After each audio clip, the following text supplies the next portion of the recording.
Le journal Écho de Lyon Décideur vous est présenté par SG Auvergne-Rhône-Alpes.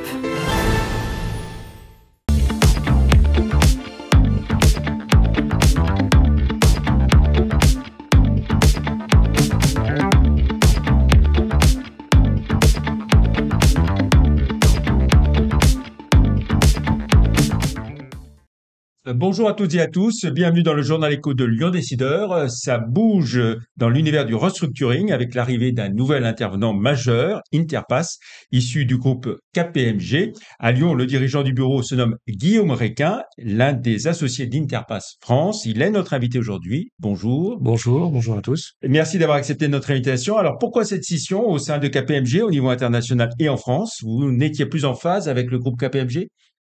Non, nous nous entendons très bien avec le groupe KPMG, mais les cabinets d'audit au niveau mondial se sont trouvés, notamment sur les activités de restructuration, des conflits d'intérêts un peu trop nombreux, puisque dans les pays anglo-saxons, les auditeurs sont souvent administrateurs judiciaires, et cela crée des conflits.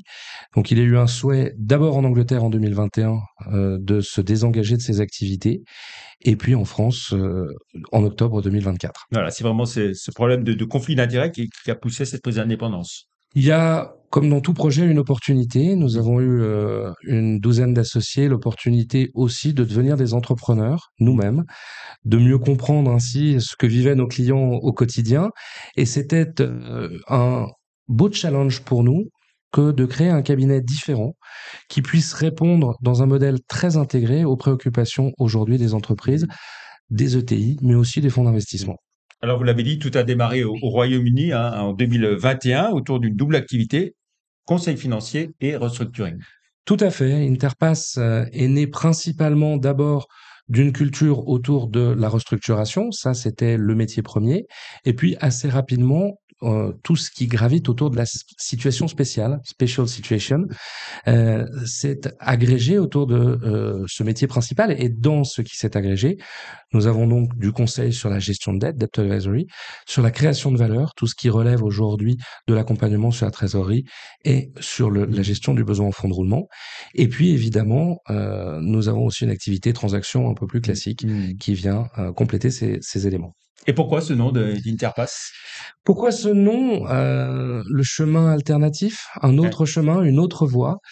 Je pense qu'il y a beaucoup de l'idée du pas de côté. Le conseil doit s'adapter à des situations complexes, à des marchés complexes, à l'incertitude de ses clients.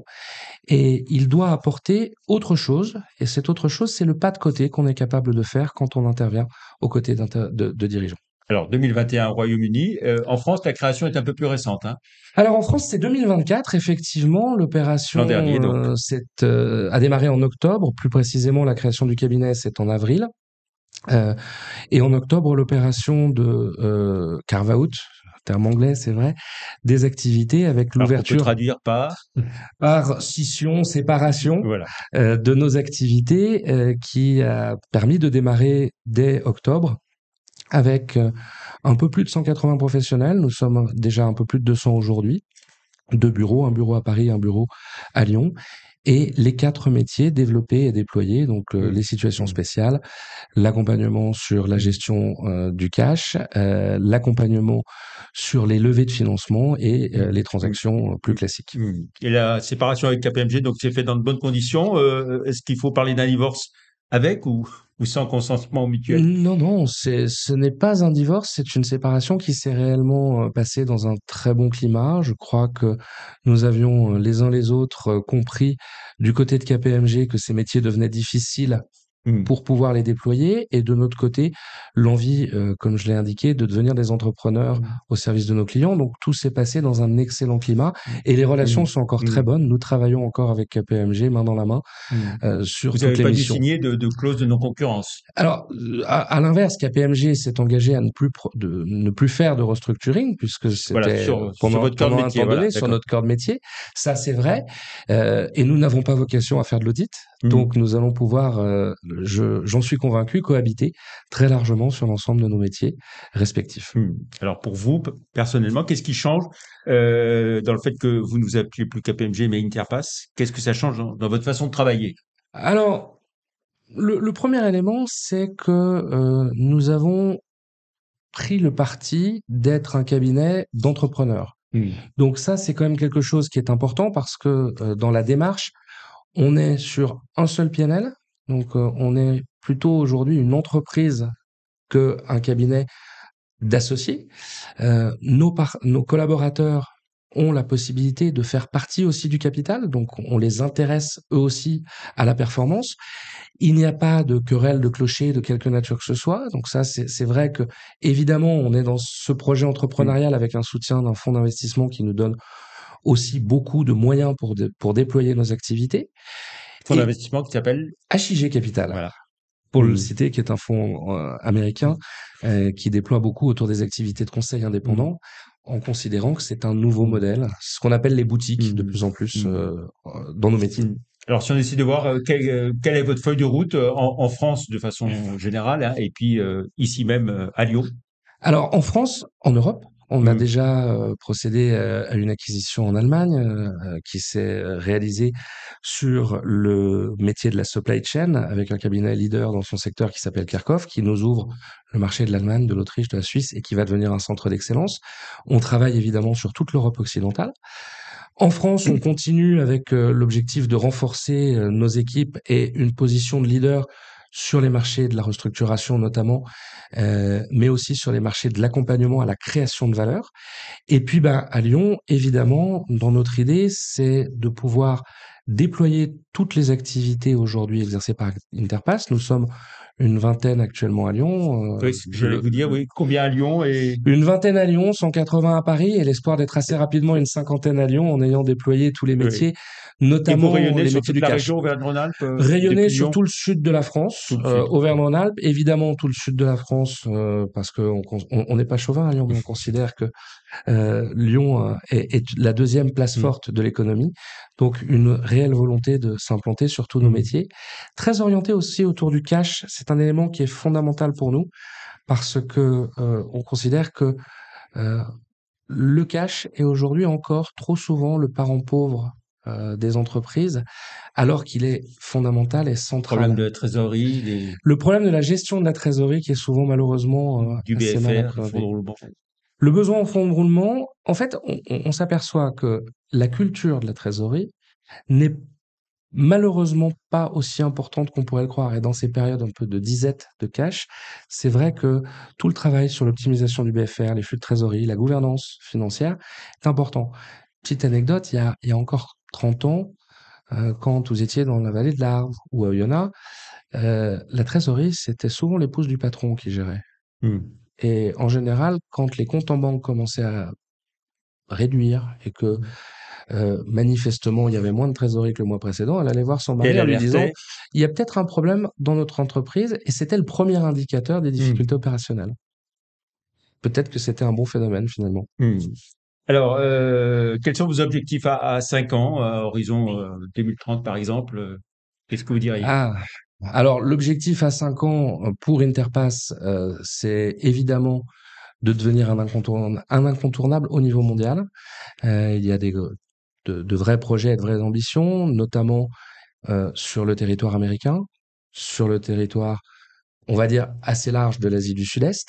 En France, plus précisément, on a le souhait de continuer à développer nos différents métiers, de renforcer notre participation.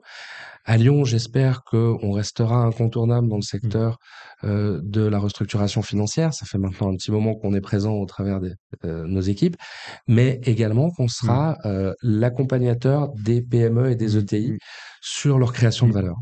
Alors, un marché en plein développement en France, et puis aussi avec de plus en plus d'entreprises en difficulté, mais aussi toujours plus d'intervenants. Qu'est-ce qui vous différencie de vos confrères et néanmoins concurrents? Oui. Alors, je les respecte d'abord pour beaucoup, pour plein de raisons. La première, c'est que ça fait maintenant bientôt 25 ans que je suis sur ce secteur et 20 ans dans des cabinets d'audit et de conseil. Donc, pas mal de ces différents confrères sont même... J'ai eu la chance de les former ou de les avoir dans mes équipes, donc je les respecte énormément. Je pense que la grande différence aujourd'hui, elle se situe à la fois dans notre ADN, qui est un ADN très orienté autour de la situation complexe, de la transaction complexe et des opérations dans un contexte de crise. avec la puissance de ce qu'est l'Angleterre et de ce qu'elle nous a apporté. Et puis, cette approche aussi, c'est d'être indépendant, sans conflit d'intérêt, et ça, c'est une grande liberté aujourd'hui, agile, capacité de réaction très forte. Donc, je crois que tous ces éléments-là font un peu plus de place à des cabinets comme les nôtres, et on le voit, de plus en plus de cabinets indépendants émergent, donc c'est peut-être la bonne tendance. Alors, on voit que le nombre de dépôts de bilan augmente fortement, hein, mais aussi les procédures amiables. Est-ce qu'il y a lieu de s'alarmer de cette progression? Alors, il y avait l'audience solennelle de rentrée du tribunal, non plus de commerce, mais des activités Des économiques activités ici à économiques. Lyon. Progression des procédures collectives de près de 30% l'an dernier. Et puis, oui, les procédures amiables qui prennent une place très, très importante. Alors, la bonne C'est nouvelle, encourageant, ça veut dire que la prévention oui, la bonne fonctionne bien. nouvelle, c'est ça, c'est aujourd'hui une procédure sur deux, si on cumule mandat et conciliation, est une procédure amiable. Ça, c'est la bonne nouvelle. Ça veut dire que 15 ans d'évangélisation, ça marche. Le deuxième élément, c'est que les incertitudes politiques, géopolitiques, les secteurs exposés à l'inflation nous conduisent à une année qui effectivement va être une année de tous les dangers pour beaucoup de secteurs. Industrie, automobile, probablement la construction qui commence à souffrir, la chimie, qui dans la région souffre beaucoup et on le voit avec des affaires comme Vencorex. Évidemment, toute la partie technologique. Donc, il y a beaucoup d'enjeux, mais on a une belle boîte à outils. La transformation du tribunal de commerce en tribunal des activités économiques, hein, donc avec aussi tout ce qui est exploitation agricole qui dépend maintenant de ce tribunal, les professions libérales, les sociétés civiles immobilières. C'est une bonne chose pour vous? Excellente. Plus le traitement des difficultés est centralisé par des intervenants compétents, et les magistrats consulaires le sont, parce que ce sont des entrepreneurs, et j'ai toujours cru à la juridiction consulaire, et j'y crois encore plus aujourd'hui, c'est une excellente chose. La chance que Lyon soit un tribunal pilote, et c'est est Il y en a 12 en évidemment France, hein, au importante. Il y en a total, hein. 12 en France. Lyon est un tribunal pilote. Lyon a toujours été une juridiction à la pointe depuis déjà longtemps, et je crois que c'est une vraie chance pour les acteurs de l'économie, et faire partager aux entrepreneurs individuels la compétence de magistrats capables de gérer dans des entreprises de taille intermédiaire, c'est un vrai atout pour les aider. Merci beaucoup, Guillaume Requin, dirigeant associé à d'Interpass France et patron du bureau ici à Lyon, d'être venu donc sur le plateau du Journal Écho. Bonne fin de semaine, et on se retrouve vendredi prochain pour un nouveau Journal Écho. Un grand merci à vous de m'avoir reçu, et Merci. à très bientôt. À bientôt. Au revoir.